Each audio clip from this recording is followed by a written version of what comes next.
Alright everyone, before we start this video, I want to throw a quick shout out to Tume F, a commenter who has basically held it down for Fabricant 100 since the series started. He hits up every single one of my videos, and he pointed out that the Fabricants and humans deriving their powers from one another is a very symbiotic relationship. Kind of weird one, but it is symbiotic nonetheless. And what I like about that kind of comment is it really does show the weird and blurry line that we're crossing between human and fabricant participation with one another at the Mort safe. It's almost like we're really not that different from them. They're just some sort of electronic, robotic, fake human. And maybe if they learn to not be completely over the top evil, it won't be so bad teaming up with a fabricant like Fabricant 100. So we'll just have to wait and see. But honestly, great comment, bro, and I really appreciate it. And to just kind of break into the video a little bit in a different way this time, I want to just talk about the designs, the actual way the new characters look, specifically Min Min and Ayakao. I mean, they're like the only two introduced, but still. Min Min's character design is fantastic. I like the simple-ish, yet completely girly style she has. And Ayakao, I like that she is wearing a full suit despite being a girl, and yet her little braids and the little ribbon braid around her katana just show a completely reserved and closed off female, just a total lady compared to Min Min's more wild style womanly approach. And I just really like that both of them look so different from Fabricant 100. It's a really great way to introduce two girl characters and have them look so unique without doing too much to their character design. Hey everyone, Merch Hunter Ricky back, and I am at my new place, the details of which I don't feel like disclosing right now, but we'll get to that in a couple videos from now. We'll talk about it. So, Fabricant 100, Chapter 17 and 18, looks like we're starting Ashibi's training arc, and rightfully so. It's about time this kid got some combat skills under his belt, right? So, Chapter 17, I'm going to make that one real quick because it's a pretty quick chapter. First, we are introduced to a female named Ayakao. She is a nice, presented young lady with a 4-star combatant level and a katana that would make Zoro proud. What I like about her is that she is already introduced with this two-faced quirk where she does not like Ashibi for using Fabricant 100 to be at his side. She thinks it's disgusting and revolting.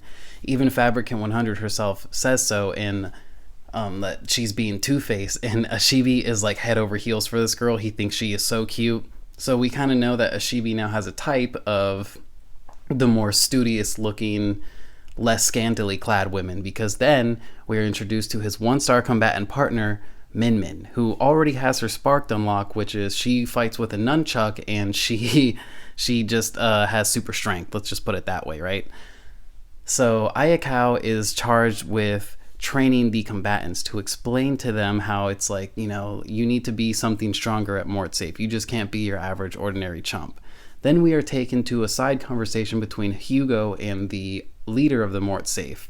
She did not want to explain to Ashibi because Fabricant 100 wouldn't have let him do this, but essentially to unlock a spark, it actually is a 5% chance success rate, meaning the other 95% of people who tried it at Mort Safe die. And we even get a weird panel of a bunch of Mort Safe contestants' bodies or participants' bodies and the actual survivors of the spark initiation walking away. So right away, kind of some red flags, right? We should probably talk about that later on in another video about how the Mort Safe just kills 95% of the people that try to get a spark. But anyways, we go back to the training with Min Min and Ashibi. And Min Min explains and shows her, nunchaku prowess, and how when she hits the ground, she can make just a straight up crater due to her spark, her super strength.